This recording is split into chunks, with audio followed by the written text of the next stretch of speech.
आप जानते हैं कि इस वक्त तहरीक इंसाफ को, इमरान खान साहब को किसी भी तरह का कोई जलसा करने की कतई इजाज़त नहीं है। 2013 से 2018 के दरमियान हासिल कामयाबियों को ज़ाय कर दिया गया। वज़ीर ख़जाना इसहाक़ डार कहते हैं सख्त फैसले से हमने पाकिस्तान को डिफ़ॉल्ट होने से बचाया। महंगाई में मुसलसल इजाफे का रुझान मई में भी बरकरार रहा। महंगाई की शरह 38% हो गई है। अप्रैल के मुकाबले में मई में महंगाई में 1.58% इजाफा हुआ है। हम ये कह सकते हैं कि पहला बड़ा एहतजाज इस्लामाबाद में दारुल हुकूमत में हो गया। भी अपना टैक्स हदफ पूरा नहीं कर सका है, जिसके बाद इन 11 माह में टैक्स शॉर्टफॉल 433 अरब रुपए पर पहुंच गया है। हुकूमत सिर्फ यही नहीं, किसी तरह का कोई एहतजाज भी नहीं हो सकता और मेन स्ट्रीम मीडिया पर तो उनका ब्लैकआउट है। उनकी आपको थोड़े से स्टेटिस्टिक्स बता दूं और ये मैं सरकारी अदाद-ओ-शुमार आपको बताऊंगा। एक साल में आलू 108, आटा 99 और गंदम तकरीबन 95% महंगी हुई है पिछले एक। और अब ये एहतजाज कैसे हुआ? ये हुकूमत के एक तरह से हम कह सकते हैं अपने सरकारी मुलाजमीन ने कर दिया है।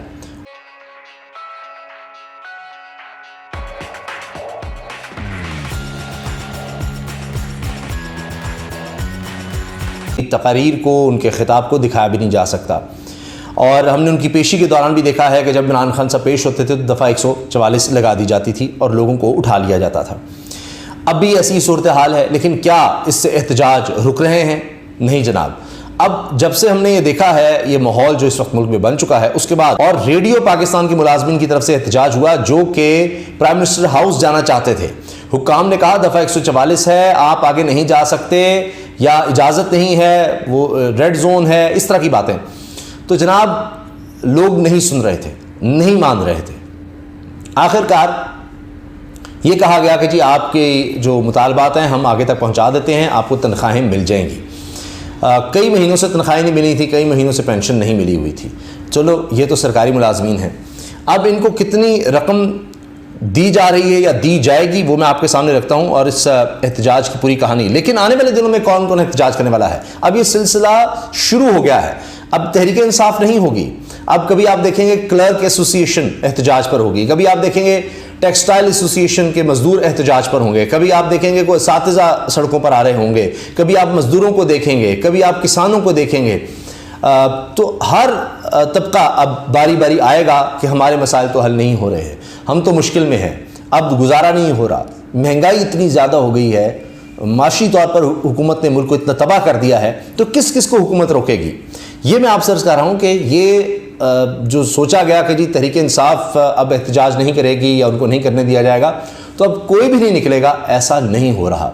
वकला के हवाले से भी मैं आपको बड़ी खबर देने वाला हूँ कि अब उनकी तरफ से एक बड़ी अहम स्टेटमेंट सामने आ गई है जो हुकूमत के लिए ख़तरे की घंटी है। उस पर भी आते हैं। अच्छा, ये जो जनाब मुआहदा हुआ है, वज़ारत इत्तलात ने रेडियो पाकिस्तान के मुलाजमीन की तनख्वाहों और पेंशन की अदायगी के लिए वज़ारत ख़जाना से, यानी मरीम औरंगज़ेब साहिबा की वज़ारत ने इसहाक़ डार साहब की वज़ारत से 2 अरब 79 करोड़ रुपए मांग लिए हैं। 2 अरब 79 करोड़। और अब यह है जी ECC को समरी इरसाल कर दी गई है, ये अब कहा गया है। तो फ़िलहाल ये एहतजाज जो है इसको हम ये कह सकते हैं जी दबा दिया गया, ख़त्म कर दिया गया। लेकिन अगर ये रकम ना मिली तो फिर क्या होगा? फिर आप दोबारा एहतजाज देख रहे होंगे, क्योंकि इन लोगों का कहना था, ये जो लोग एहतजाज के लिए आए थे, कि हमसे पहले भी वादे पूरे नहीं किए गए। अब ये मैं आपके सामने खबर रख रहा हूँ किस तरह से लोगों ने एहतजाज किया। इस्लामाबाद रेडियो पाकिस्तान के मुलाजमीन का तनख्वाहों की अदम अदायगी पर एहतजाज, पुलिस ने मुजाहिरीन को वज़ीर-ए-आज़म हाउस जाने से रोक दिया। रेड जोन में रेडियो पाकिस्तान के मुलाजमीन के तनख्वाहों की अदम अदायगी पर एहतजाज जारी।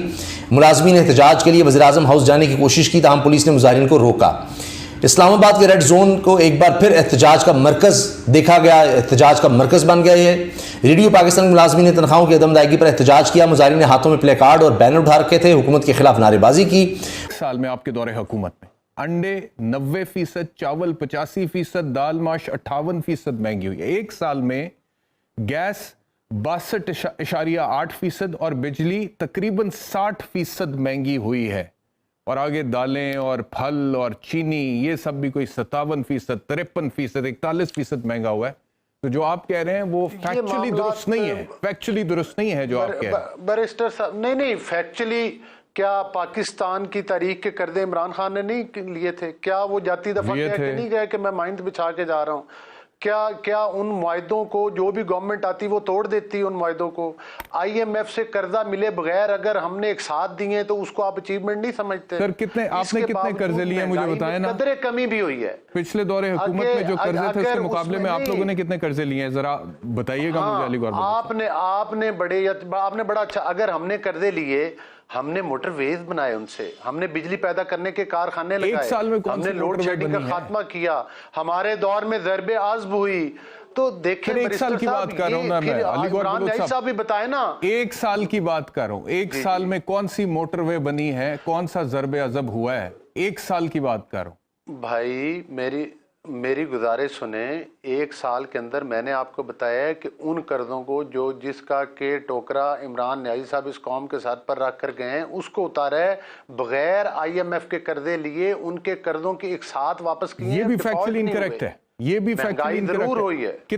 आपको पता है कितने कर्जे लिए हैं पिछले एक साल में आपकी हुकूमत ने? जाहिर है कुछ IMF से तो नहीं लिए, लेकिन जाहिर है कि अगर कर्जों की किस्तें वापस हुई हैं और जाहिर है मुल्क में भी जो है मतलब है कि लोगों को भी कुछ रिलीफ दिया है मुख्तलिफ सेक्टर्स के अंदर जो कि अरबों में है, तो उसके लिए जाहिर है कि अब अगर हमारी IMF से जान छूट जाती पिछले एक साल में और जितने हम कर्जे आपने लिए जाते हैं तो मैं समझता हूँ कि ये बड़ी अचीवमेंट है। जान कैसे, ये तो मुझे बता दीजिएगा ना कि कैसे जान छूटेगी। आप बताएं क्या कह रहे हैं, ये मुझे बता दीजिएगा कि कैसे जान छूटेगी। वो तो आप लोग नए प्रोग्राम की तरफ जा रहे हैं, लेकिन पिछले एक साल में अली गौर बलोच साहब, पिछले एक साल में जिस रफ्तार से आपकी हुकूमत ने कर्जे लिए हैं, इस रफ्तार से अगर आप लोग 3.5 साल पूरे करते हैं तो उससे कई ज्यादा कर्जे हो जाएंगे जो पिछले दौरे हुकूमत में 3.5 साल में लिए गए। 15,000 अरब रुपए तकरीबन आप एक साल में कर्जा ले चुके हैं। देखें बैरिस्टर साहब, जो इमरान न्याजी साहब ने जब कर्जे लिए ना, IMF से हर हुकूमत ने कर्जा लिया है। ये नहीं है कि किसी नून लीग की गवर्नमेंट ने नहीं लिया या किसी ने लिया। देखने को बताने को कारकर्दगी जीरो है कि किया उनसे कुछ नहीं है। ने रवा माली साल टैक्स हदफ 7,640 अरब रुपए कर दिया था, जबकि आज शहबाज राना की खबर के मुताबिक हुकूमत को यह टारगेट पूरा करने के लिए सिर्फ जून में 1,430 अरब रुपए इकट्ठा करना होंगे। FBR के पास इन 11 माह में टैक्स का हदफ 6,640 अरब रुपए था, लेकिन FBR सिर्फ 6,200 अरब रुपए इकट्ठा कर सका है। मई के महीने में FBR को 621 अरब रुपए टैक्स इकट्ठा करना था, मगर FBR टारगेट से 54 अरब रुपए कम यानी 567 अरब रुपए इकट्ठा कर पाया है। ये टैक्स कलेक्शन गुज़िश्ता साल के मुकाबले में तो ज्यादा है, लेकिन टैक्स हदफ अभी भी पूरा नहीं हो सका है। हुकूमत इस साल एक मिनी बजट लाने, सेल्स टैक्स 17% से बढ़ाकर 18% करने और मुतादिद अशिया पर 25% करने के बावजूद टैक्स हदफ पूरा नहीं कर पा रही है। जबकि पेट्रोलियम लेवी की मद में भी 855 अरब रुपए के टारगेट के मुकाबले में 300 अरब रुपए के शॉर्टफॉल की तवक्को है, यानी टैक्स टारगेट से बहुत कम और खर्चे टारगेट से बहुत ज्यादा, यानी खसारा टारगेट से बहुत ज्यादा होगा। जबकि महंगाई में हुकूमत हर गुजरते महीने के साथ एक नया रिकॉर्ड बना रही है और मई के महीने में 38% की महंगाई 1965 के बाद पाकिस्तान की तारीख की बुलंद तरीन महंगाई रिकॉर्ड की गई है। गुज़िश्ता 5 माह में एक भी महीना ऐसा नहीं है जिसमें महंगाई गुज़िश्ता महीने से बहुत ज्यादा ना हो। दिसंबर में महंगाई 24.5%, फिर जनवरी में महंगाई 27.5%, फिर फरवरी में महंगाई 31.5%, फिर मार्च में 35.5%, फिर अप्रैल में 36.5% और अब मई में 38% की बुलंद तरीन महंगाई रिकॉर्ड हुई है, जो खित्ते के दीगर ममालिक से बहुत ज्यादा है। इस महंगाई में भी खाने पीने की अशिया की महंगाई 48.6% है और खाने पीने की अशिया की महंगाई में भी देही इलाकों की महंगाई 52.4% है, जबकि शहरी इलाकों की महंगाई 48.1% है। और शहरी इलाकों में तो अवाम अपने टोटल खर्चे का 30% खाने पीने पर खर्च करते हैं, मगर देही इलाकों में 40% खर्चा खाने पीने की अशिया पर होता है और उनको इतनी बुलंद महंगाई का सामना करना पड़ रहा है।